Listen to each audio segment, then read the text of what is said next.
देखो तुम हेडिंग लिखो पोलर फॉर्म। देखो पोलर फॉर्म क्या होती है सुनिए। पोलर फॉर्म में ना हमें बस कॉम्प्लेक्स नंबर को कन्वर्ट करना है किसी और फॉर्म में, ठीक है। जैसे एग्जांपल समझो, देखो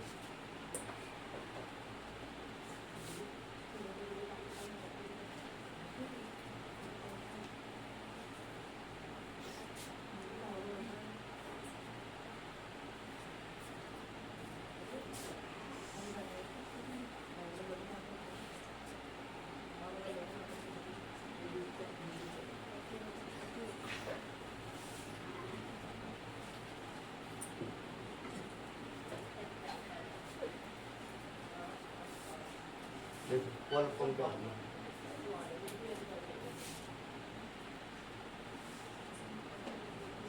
पोलर फॉर्म कुछ नहीं है, जैसे ना हम ट्रिग्नोमेट्री में सीखते थे, ठीक है। तो ट्रिग्नोमेट्री में हमने एक चीज़ सीखा था कि ना हम इस क्या करते थे कि डिग्री को ना किसमें कन्वर्ट करना सीखा था हमने, रेडियन में कन्वर्ट करना सीखा था। याद है, डिग्री को रेडियन में कन्वर्ट करना सीखा था, ठीक है। अगर मैं पाई, अगर मैं लिखता हूँ यहाँ पर 180 डिग्री, तो 180 डिग्री का मतलब क्या होता था, पाई होता था। अगर मैं लिखता हूँ 45 डिग्री, ठीक है, तो 45 डिग्री का मतलब कितना होता था, पाई/4 होता था, ठीक है। तो हमने ना ट्रिग्नोमेट्री में क्या सीखा था कि रेडियंस को किस में कन्वर्ट करना है, डिग्री में कन्वर्ट करना है, ठीक है। तो वैसे ही ना यहाँ पर भी आएगा। पोलर फॉर्म क्या है कि हमें एक कॉम्प्लेक्स नंबर गिवन होगा, ठीक है, सुनो, ठीक है। हमें क्या होगा, एक कॉम्प्लेक्स नंबर हमें गिवन होगा और हमें किस में चेंज करना होगा, उसको पोलर फॉर्म में चेंज करना होगा, ठीक है। पोलर फॉर्म और कॉम्प्लेक्स नंबर क्या होते हैं, देखो कॉम्प्लेक्स नंबर ऐसे होता है z equal to a plus iota b, ये होता है। और पोलर फॉर्म जो होते हैं ना वो ऐसे होता है z इक्वल टू r, ठीक है। यहाँ पर आएगा cos alpha plus iota sine alpha, ठीक है। और हमें करना क्या है, हमें ना आर का वैल्यू निकालना है और अल्फा का वैल्यू निकालना है, ठीक है। आर अल्फा का भी समझाता हूँ मैं, ठीक है। तो कॉम्प्लेक्स नंबर क्या होता है, ए प्लस आइटा भी होता है, ठीक है। और जो तुम्हारा पोलर फॉर्म होती है ना उससे भी यही होगा जेड प्लस ये, ठीक है। मतलब इस क्वेश्चन को हम इस फॉर्म में भी लिख सकते हैं, इस फॉर्म में, समझ में आ गया ना ये, ठीक है। जो ये आर होता है ना, इस आर का मतलब होता है मॉडुलस, ठीक है। मतलब हम तुम क्या निकालोगे यहाँ पर, मॉडुलस निकालोगे, ठीक है। मॉडुलस तुमने पहले भी सीखा था, याद है ना, जेड का मॉड कैसे निकालते हैं, ठीक है। कि रियल पार्ट का स्क्वायर, जो भी तुम्हारा रियल नंबर होगा उसका स्क्वायर प्लस इमेजनरी का स्क्वायर, ठीक है। ये जो अल्फा होगा, ठीक है, अल्फा इसको बोलते हैं आर्गुमेंट, ठीक है। तो अल्फा का मतलब क्या हो जाएगा, आर्गुमेंट। ये आर्गुमेंट निकालना सीखना है बस हमें, ठीक है। ये तो आसानी तुमने पहले ही पढ़ा था, मॉडुलस तो याद है ना, मॉडुलस हमने पहले पढ़ा था कि अगर कोई कॉम्प्लेक्स नंबर देता हमें 2 प्लस 3 आइटा देगा, ठीक है। मॉडुलस कैसे निकालेंगे इसका, भाई z का मॉड इक्वल टू 2 का स्क्वायर और 3 का स्क्वायर, ऐसे निकालेंगे। रियल का स्क्वायर और ये 2 का स्क्वायर 4 आएगा, इसका स्क्वायर 9 आ गया, कितना आ गया 13 आ गया, ठीक है। पर ये निकालना सीखना, आर्गुमेंट कैसे निकालेंगे, समझ में आ गया ना, आर्गुमेंट निकालना सीखेंगे, ठीक है। उतारो पहले इसको, आर्गुमेंट निकालना सीखते हैं। देखो चार क्वाड्रेंट में ना, चार क्वाड्रेंट में क्यों बना रहा, समझो ध्यान से। ये फर्स्ट क्वाड्रेंट है, ये कौन सा क्वाड्रेंट हो गया, सेकंड हो गया, ये तुम्हारा हो गया थर्ड हो गया, और ये क्या हो गया, फोर्थ हो गया। ये तो पता होगा, यहाँ पर एक्स और वाई दोनों के दोनों क्या होते हैं, पॉजिटिव होते हैं, एक्स भी पॉजिटिव वाई भी पॉजिटिव। यहाँ पर एक्स की वैल्यू क्या होती है, नेगेटिव होती है, ये नेगेटिव होता है ना ये वाला। वाई की वैल्यू क्या होती है, पॉजिटिव। इसमें एक्स भी नेगेटिव होता है और वाई भी क्या होता है, नेगेटिव, ठीक है। इधर की तरफ एक्स क्या होता है, पॉजिटिव होता है और वाई क्या होता है, नेगेटिव होता है, समझ में आ गया। ये क्यों लिख रहा मैं ऐसा, देखो हमें कॉम्प्लेक्स नंबर देखा ना, ए प्लस आइटा बी, ठीक है। ए प्लस आइटा बी ना लिख के एक्स प्लस आइटा वाई लिखते हैं, जल्दी समझ में आ जाएगा, ठीक है। एक्स प्लस आइटा वाई, मैंने एग्जांपल लिया, समझना ध्यान से, ठीक है। मैंने एग्जांपल लिया 2 प्लस रूट 3 आइटा, ठीक है। तो ये कौन से क्वाड्रेंट में आएगा, तुम्हें क्या चेक करना है, एक्स क्या होता है, ये वाला 2 होगा, तो ये कितना हो जाएगा 2, और वाई कितना हो जाएगा √3। दोनों के दोनों पॉजिटिव होंगे, और दोनों पॉजिटिव कौन से क्वाड्रेंट में हो जाएगा, फर्स्ट क्वाड्रेंट में हो जाएगा, समझ में आ गया ना मैंने क्या करा है, ठीक है। क्वेश्चन अगर लिखा होगा √3 2 माइनस √3 आएगा, ठीक है। तो आज से कैसे लिखोगे, एक्स की वैल्यू 2 होगी, वाई वाला कितना होगा, माइनस का होगा, हो जाएगा ना माइनस का। एक्स पॉजिटिव है, y negative, x positive y negative, कौन सा क्वाड्रेंट हो गया, ये वाला हो गया तुम्हारा फोर्थ क्वाड्रेंट। समझ में आया ना क्वाड्रेंट कैसे पहचानना है, ठीक है। तो जहाँ पर जो भी आइटम फॉर्म में दिया होगा ना, कॉम्प्लेक्स नंबर दिया होगा, तो मैं पहले क्या करना है, इसका क्वाड्रेंट जज करना है, कौन से क्वाड्रेंट में आएगा वो, समझ में आया ना इतना, ठीक है। क्वाड्रेंट जज क्यों करना है समझो अब, ठीक है। आर्ग्यूमेंट ना, आर्ग्यूमेंट ऐसे निकाला जाता है, देखो टेन थीटा, ध्यान से समझना, tan theta equal to imaginary part upon real part, ये होता है इसका फॉर्मूला, ठीक है। और ये मैंने क्या लगा रखा है यहाँ पर, मॉड लगा रखा है, ठीक है। मॉड का मतलब क्या होगा कि जो भी वैल्यू यहाँ पे नेगेटिव आएगी ना, उसको हम क्या ले लेंगे, पॉजिटिव कर देंगे उस वैल्यू को, ठीक है। अब जैसे एग्जांपल लेता हूँ, उसे समझना आ जाएगा, समझना ध्यान से, ठीक है। मैंने एग्जांपल लिया, ये लिया 1 plus root 3 iota, 1 plus root 3 iota, ठीक है। तो हमने पहले टेन थीटा निकालेंगे, टेन थीटा कितना आएगा, इमेजरी पार्ट कौन सा हो जाएगा, रूट 3 हो जाएगा ये वाला। तो ये कितना हो गया, रूट 3 हो गया, अपॉन में रियल पार्ट कितना हो जाएगा, 1 हो जाएगा। तो यहाँ पर कितना आ गया, 1।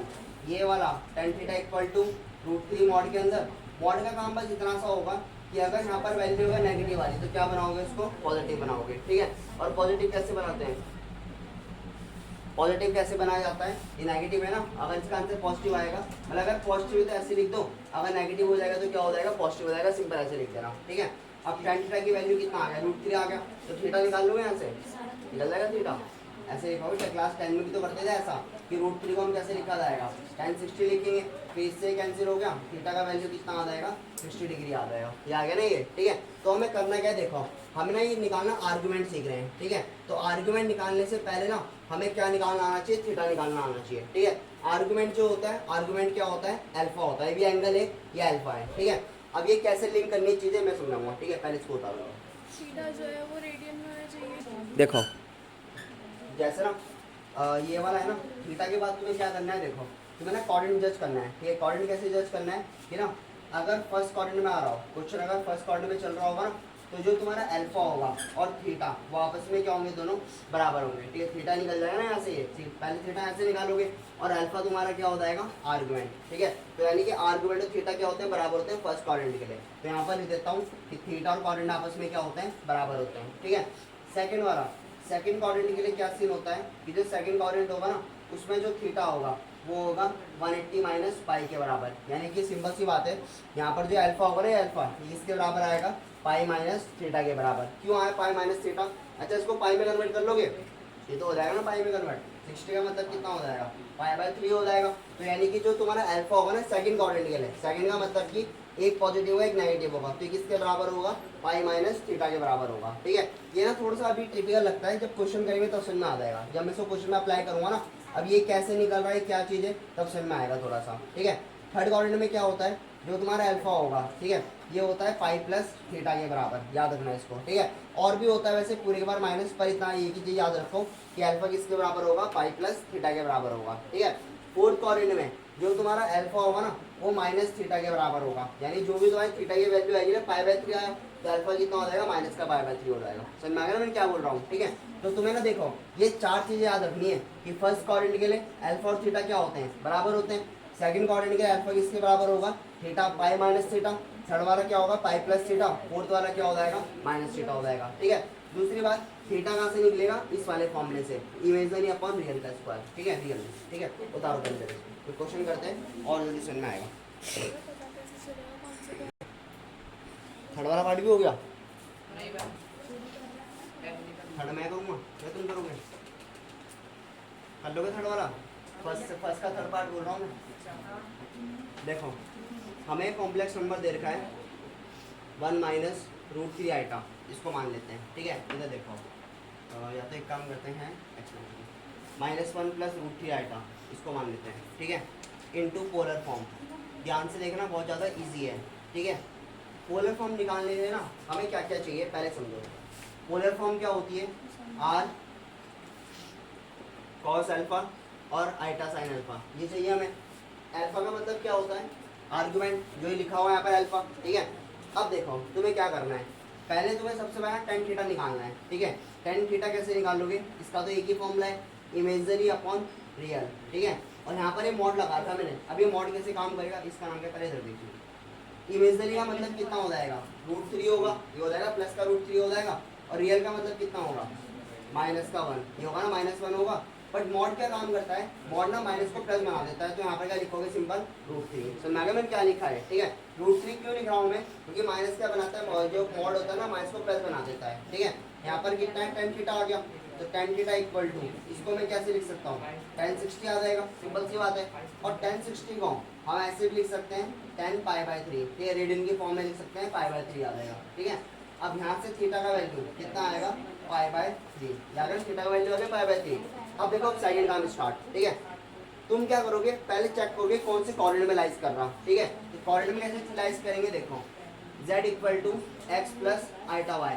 भाई x की वैल्यू क्या होगी, x ये होगा, एक्स की वैल्यू क्या है, नेगेटिव है, और वाई की वैल्यू क्या हो जाएगा, पॉजिटिव हो जाएगा, ठीक है। एक्स नेगेटिव वाई पॉजिटिव, यानी कौन सा क्वाड्रेंट में होगा, लाइज इन सेकंड क्वाड्रेंट। जो तुम्हारा थीटा होगा ना, ये तुम्हारा कहाँ पे लाइज कर रहा होगा, सेकंड क्वाड्रेंट में, ठीक है। और सेकंड क्वाड्रेंट में अल्फा किसके बराबर होता है, पाई माइनस थीटा के बराबर। तो ऐसे लिखोगे देयरफॉर आर्गुमेंट, ये तुम्हारा आर्गुमेंट निकल रहा है, आर्गुमेंट लिखो या अल्फा लिखो, क्या होगा बराबर पाई माइनस थीटा, पाई ऐसी, थीटा की वैल्यू क्या आ गया, पाई बाय 3 आ गया यहाँ पर, तो यहाँ पर रख दो पाई बाय 3। ऐसे में लोगे 3 पाई में से 1 पाई गया, कितना बचेगा 2 पाई बाय 3। तो यानी अल्फा का वैल्यू कितना आ गया, 2 पाई बाय 3। समझ में आ गया ना ये, ठीक है। तो ये जो अल्फा निकला ना, ये थीटा कुछ नहीं है, ये कुछ नहीं है, ये जो अल्फा निकल रहा है इसको हम क्या बोलते हैं, आर्गुमेंट बोलते हैं। तो क्वेश्चन में ऐसे लिखा होगा कि फाइंड द आर्गुमेंट, तो आर्गुमेंट का मतलब तुम्हें क्या निकालना होगा, थीटा निकालना होगा, सॉरी अल्फा, ये अल्फा फाइंड करना होगा। समझ में आ गया ना, ठीक है। वो देखना है तुम्हें इनके अकॉर्डिंग, ये तुम्हें याद रखना है, ठीक है। अब ये एक्स और वाई कैसे पता चलेंगे, वो क्वेश्चन का वर्डिंग मिल जाएंगे तुम्हें। समझ में आ गया ना, ठीक है। अब मुझे ये बात बताओ, क्या क्वेश्चन ऐसा आ सकता है कि यहाँ पर 5 आ गया लिखा हुआ, आ सकता है ऐसा क्वेश्चन, आ सकता है, नहीं आ सकता। क्यों नहीं आ सकता, अगर ये आ गया, ये 5 के बराबर आ गया, क्या tan थीटा होता है 5 पे होता है कहीं, नहीं होता ना 5 पे, तो ऐसा क्वेश्चन बनेगा ही नहीं। सिर्फ वही क्वेश्चन आएंगे जो तुम्हारे किस में एंगल पे लाइज करते होंगे। तो में से 1 आ सकता है, √3 आ सकता है, 1/√3 0, बस ये नंबर आएंगे वहाँ पर, ठीक है, कुछ नहीं, ठीक है। सिर्फ कौन कौन से नंबर आएंगे, 0 आएगा, 1 आएगा, √3 आएगा और 1/√3 आएगा। समझ में आ गया ना, क्योंकि इन्हीं पे 10 की वैल्यू होती है, ठीक है। उतारो यार इसको, आगे पोलर फॉर्म में कन्वर्ट कर लेंगे अभी, वो तो बहुत छोटा है, कोई बड़ी बात नहीं है। जैसे हमारा अल्फा है ना, अल्फा का वैल्यू कितना आया, 2 पाई बाय 3 आया, हमें इस फॉर्म में निकालना है cos alpha plus iota sine alpha r. R का मतलब जो है ना, इस आर का मतलब मॉडुलस है बस, और मॉडुलस तो मैं निकालना सिखाया था कि रियल पार्ट का स्क्वायर करो और क्या कर दो, इमेजिनरी का क्या कर दो, स्क्वायर कर दो। समझ में आया ना, तो सिंपल ही है, ठीक है। रियल का स्क्वायर, रियल कितना होगा, -1 साइन लेंगे, -1 का स्क्वायर, और इमेजिनरी क्या हो जाएगा, √3 का स्क्वायर, ठीक है। -1 का स्क्वायर 1 ही आएगा, √3 का स्क्वायर 3, कितना आएगा 4 आ जाएगा, और 4 का रूट कितना आ जाएगा 2, यानी आर का वैल्यू क्या हो जाएगा 2 हो जाएगा, ठीक है। अब तुम्हें ऐसे लिखना है, देखो complex number into polar form. जो तुम्हारा पोलर फॉर्म होगा ना, वो कुछ ऐसे बनेगा, z = r cos alpha plus iota sine alpha. R की जगह पे क्या पुट करोगे, 2 पुट कर दोगे आर की जगह पे, ये वाला कॉस अल्फा की जगह पे कितना आ जाएगा, अल्फा की जगह पे ये वाला नंबर 2 पाई बाय 3 हो गया, अल्फा रखना थीटा मत रख देना, 2 पाई बाय 3 आइटा ऐसी, और अल्फा की जगह पे कितना रख दोगे 2 पाई बाय 3। तो ये जो तुम्हारा आंसर बना ना, कौन सा फॉर्म बन गया है, कॉम्प्लेक्स नंबर बन गया। समझ में आ गया ना ये, ठीक है। बस तुम्हें करना क्या है, मेन सबसे मेन ना आर्गुमेंट निकालना है। अरे बातें मत करो तुम, क्वेश्चन बोला करने के लिए करो, आर्गुमेंट निकालना है बस मेन, ठीक है। मॉडुलस निकालना तो बहुत ही आसान है, तो पहले भी सीख रहा होगा, और ये तो एक ही फॉर्मूला है, सब में एक जैसा लगेगा, ठीक है। बस मेन पता नहीं क्या है, ये आर्गुमेंट निकालना है, यहाँ तक तो पहुंच जाओगे तुम, ठीक है। जो ये वाला पार्ट है ना, ये वाला पार्ट, बस ये पार्ट सबके लिए अलग अलग है। अलग अलग क्यों है, क्योंकि इसके ऊपर डिपेंड करता है, वो एंगल, वो क्वाड्रेंट के ऊपर डिपेंड करता है, ठीक है। बताओ इसको, एक क्वेश्चन और कराता हूँ मैं, पाई की वैल्यू खोल दी तो, पाई की वैल्यू खोल दी खोल दी मतलब 2 पाई बाय 3 को पुट वैसे पुट कर दिया, ये आ जाएगा आंसर। ये तो है नहीं, देखो हमें ये करना है, z = -1 और माइनस आइटा को कन्वर्ट करना है पोलर फॉर्म में, ठीक है। देखो पहले इधर देखना, सॉरी, इनटू पोलर फॉर्म। सबसे पहले ना स्टार्ट कहाँ से करते हैं, tan थीटा से। tan थीटा किसके बराबर होता है, इमेजरी और अपॉन में क्या आता है, रियल पार्ट। ये बताया था ना मैं, इमेजरी क्या होगा, -1 हो जाएगा, बताया ना, -1 हो जाएगा। रियल भी क्या होगा, -1, इससे कट गया 1 ही आएगा आंसर, और 1 का मॉड 1 ही होता है। tan थीटा किसके बराबर आ गया, 1 के, 1 पे होती है वैल्यू, होती तो है। tan 45 किसके बराबर होता है, 1 के बराबर होता है। और इसको लिखोगे तुम थीटा के फॉर्म में, और सॉरी पाई के फॉर्म में, तो कितना आएगा π/4। तो थीटा का वैल्यू तुम्हें कितना मिल गया, π/4, आ गया ना, इसका वैल्यू आ गया। अब सेकंड स्टेप क्या है, देखो ऐसे लिखना, देयरफॉर, यहाँ पर इसका माइनस का x की वैल्यू क्या होगी, -1 होगी, ये वाला होगा। y की वैल्यू भी क्या होगी, -1 होगी। सिंपल सी बात है, नेगेटिव होगा। दोनों के दोनों नेगेटिव कौन से क्वाड्रेंट में लाइज करते हैं, थर्ड क्वाड्रेंट में। तो ऐसे लिखेंगे, ये वाला किस में लाइज कर रहा होगा, थर्ड क्वाड्रेंट में।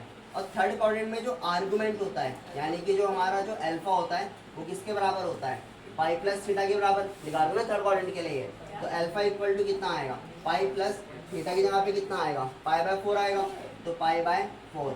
4 पाई एलसीएम लेंगे प्लस 1 यानी कितना आ जाएगा 5 पाई बाय 4। तो अल्फा की वैल्यू कितना आ गया 5 पाई बाय 4। क्या आ गया ना इसका वैल्यू, ठीक है। जैसे इसका वैल्यू मिला आर निकालो, आर का मतलब क्या है मॉडुलस। तो मॉडुलस कैसे आएगा -1 का स्क्वायर, रियल का स्क्वायर और प्लस इमेजनरी का स्क्वायर। यहाँ पर ही -1 का स्क्वायर, 1 का स्क्वायर 1, 1 का स्क्वायर 1 तो कितना आ जाएगा √2 आ गया, ठीक है। तो आर का वैल्यू कितना आ गया √2।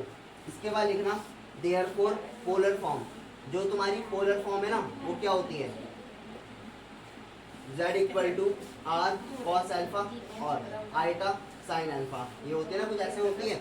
r की जगह पे कितना आएगा √2 आ जाएगा r की जगह पे, यहाँ पर रख देना √2।